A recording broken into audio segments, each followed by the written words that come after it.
Jour 1. On connaît tous quelques légendes urbaines. D'ailleurs, il en existe dans quasiment tous les quartiers. Dans le mien, il y en a une en particulier qui m'a toujours laissé perplexe.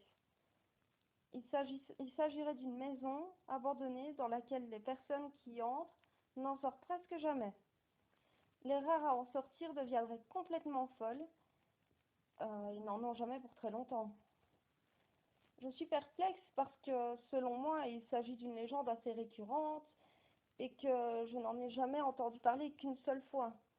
De plus, je n'ai pas souvenance d'avoir croisé une maison abandonnée face à laquelle les gens changeaient de trottoir. Cependant, je me suis décidée à mener mon enquête pour y écrire un article. En cherchant un peu, j'ai découvert qu'une personne encore en vie avait visité cette maison. Elle est actuellement dans un asile psychiatrique, pas loin de chez moi. J'y ai pris contact pour voir si je pouvais venir l'interroger. On m'y a autorisé, mais on m'a certifié que je n'en retirerais pas grand-chose. J'irai donc demain. Jour 2. Je reviens de ma visite à l'asile.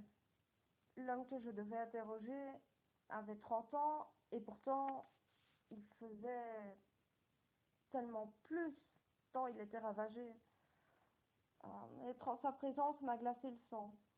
Il ne parlait que de cette maison, c'était toujours les mêmes phrases qui revenaient d'ailleurs. Le mal vit dans cette maison, n'y allez pas, n'y allez pas. Je suis quand même arrivée à lui tirer quelques informations.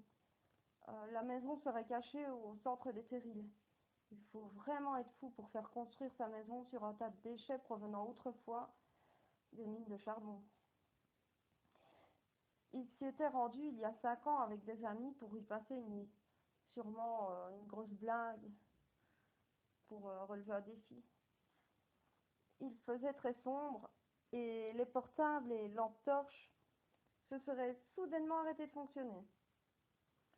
Notre survivant serait également évanoui et était réveillé à cause du tonnerre. Le seul éclair apparu aurait dévoilé les corps de ses amis massacrés. Il a couru aussi vite qu'il pouvait et a pu s'y échapper. Par après, son entourage a dû le faire hospitaliser pour cause d'automutilation. C'est bizarre tout ça. Une histoire énorme et pas une trace dans les journaux. Je me demande si tout ça ne sort pas de son subconscient.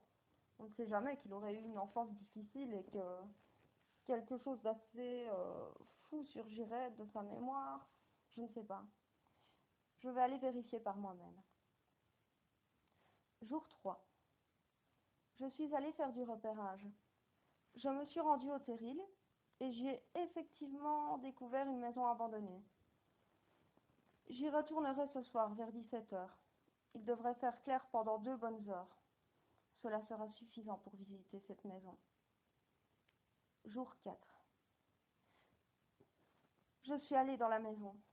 N'y allez surtout pas. Surtout n'y allez pas. Y survivre, c'est pire que mourir. N'y allez pas.